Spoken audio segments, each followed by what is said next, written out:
नमस्कार फ्रेंड्स, स्वागत है आपका online okay classes YouTube channel में। फ्रेंड्स, अगर आप नए हैं तो चैनल को सब्सक्राइब कर लेना, बेल आइकन को दबा लेना, जिससे आगे आने वाले वीडियोस के नोटिफिकेशन आपको टाइम से मिलते रहें। फ्रेंड्स, आज का सेशन बहुत ही इंपॉर्टेंट है आपके लिए, क्योंकि आज का जो सेशन है इसमें हम डिस्कस करने वाले हैं कि किस तरीके से आपकी फिजिकल जो होने वाला है पीईटी टेस्ट, उसको क्वालिफाई कर सकते हैं। कौन सी जो गलतियां हैं जिसकी वजह से आपका सिलेक्शन रुक सकता है, वो सब आज हम डिस्कस करेंगे अपने मनीष सर के द्वारा।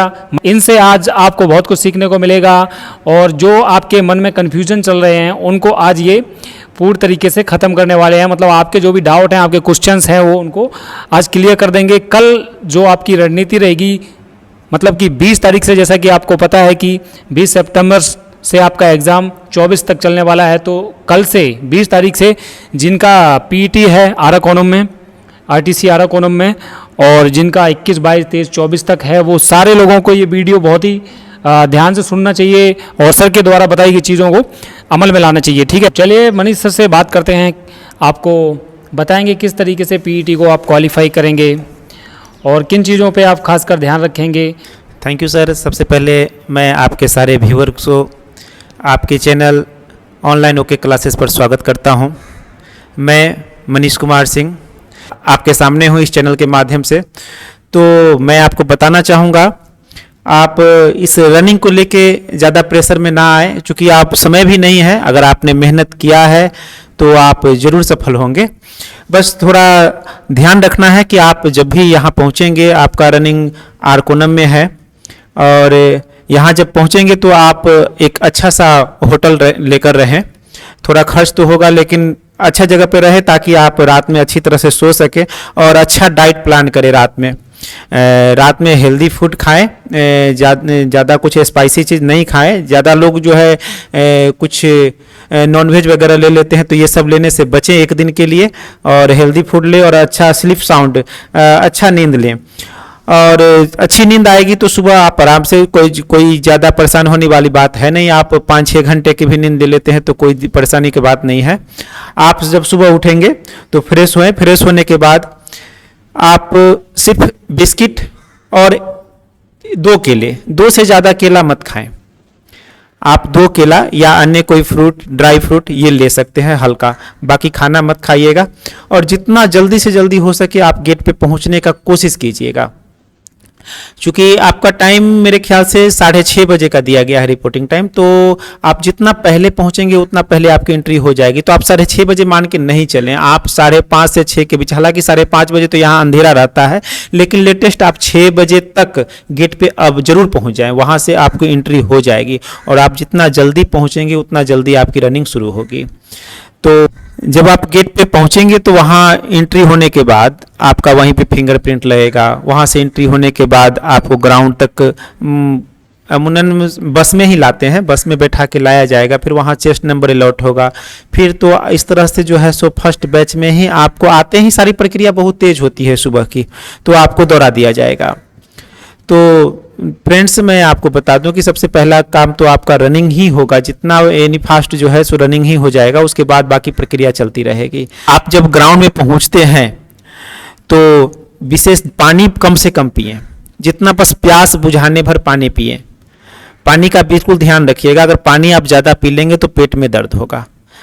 हम लोग ये छोटी छोटी गलती कर बैठते हैं एक डर के कारण। अंदर कुछ नहीं होता है, आप प्यासे भी दौड़ लेंगे, कुछ नहीं होता है, मैंने ऐसा किया है ना। लेकिन जब पानी पेट भरा रहेगा तो आप दौड़ नहीं पाएंगे। भूखे दौड़ लेंगे, लेकिन पेट भरा रहेगा तो आप दौड़ नहीं पाएंगे। तो सर, क्वेश्चन ये पूछना चाहूँगा सर, यहाँ की ग्राउंड रिपोर्ट क्या है सर? किस तरीके का ग्राउंड है जहाँ पे 1600 मीटर दौड़ाने वाले हैं?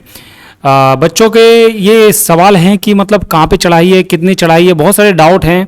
तो उसके बारे में, थोड़ी ग्राउंड के बारे में बताइए सर, कैसा ग्राउंड है यहाँ का? सर, ग्राउंड हम लोग ही प्रैक्टिस यहीं पे करते हैं। ग्राउंड के लेकर ज़्यादा टेंशन करने वाली बात नहीं है। आपका स्टार्टिंग पॉइंट जो है सो जहाँ से शुरू होगा वहीं पे एंडिंग पॉइंट भी होगा। 800 मीटर जाना और 800 मीटर आना। तो जाना तो स्मूथली बहुत ही बढ़िया है, आपका थोड़ा सा ढलान ही है, स्लोप है, तो आप इजली जो है सो 2.25-3 मिनट तक आप जो है 800 मीटर क्रॉस कर जाएंगे। 800 मीटर बाद आपको टोकन मिलेगा, वहाँ से टोकन लेकर वापस आना है। तो वापस आते वक्त बस 50 से 60 मीटर की चढ़ाई है। वो भी चढ़ाई जो आपको पता नहीं चलेगा। 50 से 60 मीटर की चढ़ाई है, उसके बाद चढ़ाई के बाद फिर प्लेन ही है, फिर प्लेन ही है। आप 200-250 मीटर आप अपने मंजिल तक पहुंच जाएंगे। तो मेरा कहने का मतलब है सर, आप इधर से नॉर्मल 2.25 से 3 मिनट के बीच आप टोकन ले लें और उधर से आते वक्त थोड़ा जोर लगाएं। थोड़ा जोर लगाएंगे आप अवश्य ही पास हो जाएंगे, क्योंकि आपके पास 3.5 मिनट का समय बच रहा है आने के समय। लेकिन 3.5 मिनट थोड़ा सा, अब हम 800 मीटर दौड़ लेते हैं तो दौड़ने के बाद थोड़ा सांस भी चढ़ जाता है। लेकिन आप अपना कदम कमजोर ना करें, कदम को धीमा ना करें, छोटा कदम ना रखें, कदम धीरे धीरे आप बढ़ाते ही जाएं, आप अवश्य ही पास करेंगे। यहाँ जो लड़के प्रैक्टिस कर रहे हैं मैं उन्हें भी देखता हूँ, वो इजली जो है 6:25 तक 6:20 तक आ ही जाते हैं। तो आप भी मेहनत किए हैं तो आप भी जरूर आ जाएंगे। बस ये ध्यान रखें कि आप स्टेप छोटा ना करें। दर्द सबको होता है, सांस सबको फूलता है, आपके साथ जितने कैंडिडेट दौड़ेंगे सबको फूलता है, सबको दर्द होता है। तो दर्द पे ध्यान ना दें। आपका एक दिन का ये समय जो है 6 मिनट का समय आपकी जिंदगी बदल देगा सर। आप सुनने वाले की जगह कहने वाले में आ जाओगे। आप समझ रहे हो इस चीज को?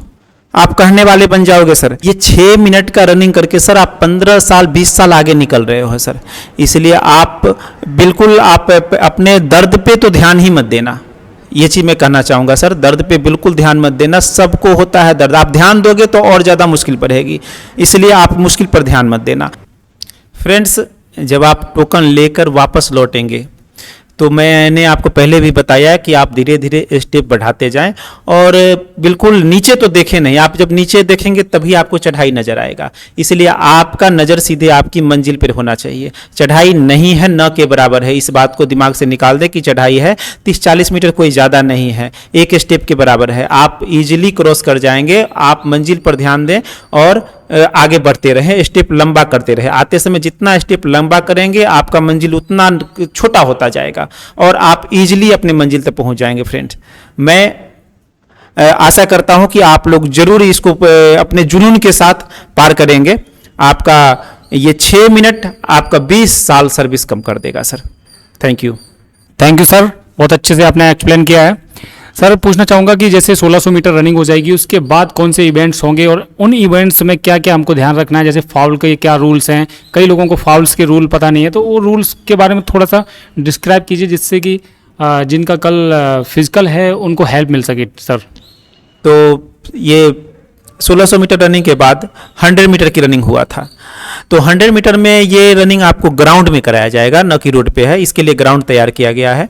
तो मैं सारे कैंडिडेट को यही कहना चाहूँगा कि आप 100 मीटर जो है 16 सेकंड में आपको पार करना है।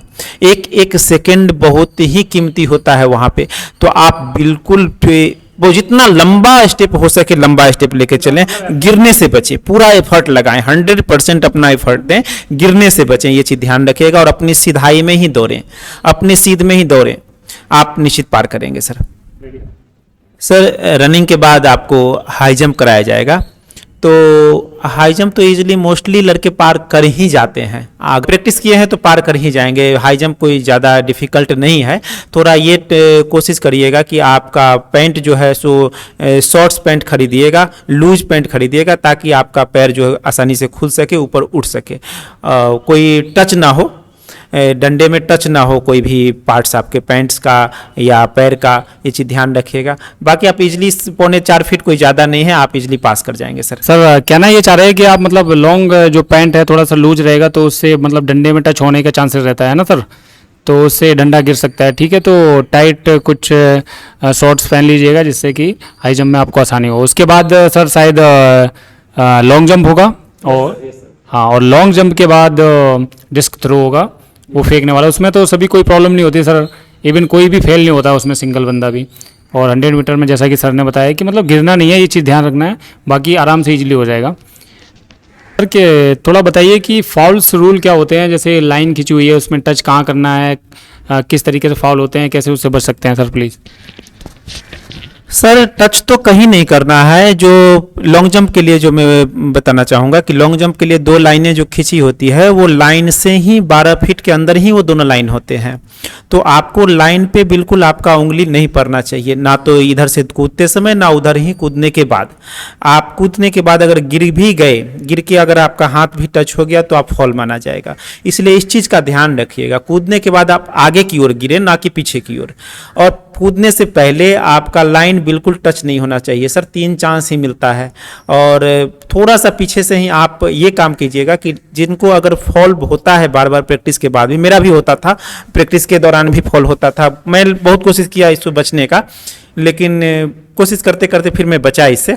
तो आपको भी मैं बताना चाहूँगा कि आप जब अपना पोजिशनिंग लाइन पे जाएंगे लॉन्ग जंप के लिए, तो जो लाइन मार्क वहाँ दिया गया है उस मार्क से पहले, उस मार्क से 2-3 इंच पहले आप अपना लाइन खींच लें। ये कोई दिक्कत नहीं, खींचने देते हैं, वहाँ पे आपको बता देंगे कि आपको जहाँ से कूदना है अपना मार्क कर लो।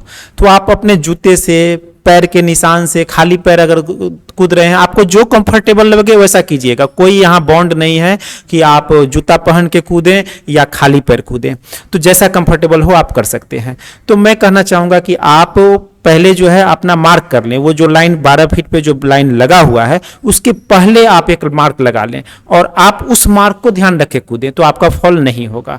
आगे भी आप जितना स्टेप 20 कदम, 25 कदम या कोई 15 कदम, जितना कदम से कूदते हैं उतना कदम नाप के आप वहाँ पे अपना लाइन मार लें। दूसरे के लाइन पे ध्यान न दें, सबका अलग अलग पैर स्टेप होता है ना, तो दूसरे पर ध्यान न दें, आप अपना माप के आप उस जगह से कूद सकते हैं।